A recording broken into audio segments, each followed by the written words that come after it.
Hey guys, CODENUM this side, and in this video I'm going to show you how you could find all your assets you downloaded from the asset store, the Unity asset store, without entering the Unity asset store or getting online. You can get all of them offline inside your computer.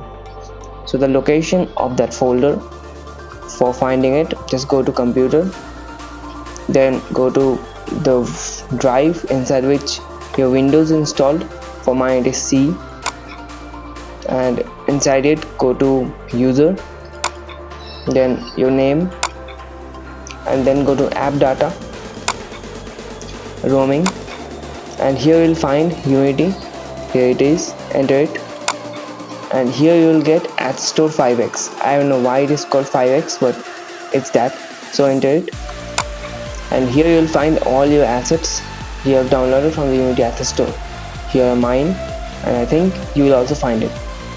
So in this way you don't have to always get online to import the previously installed assets. Yes, you have to enter asset store for downloading new assets, but previous assets you can find it like this.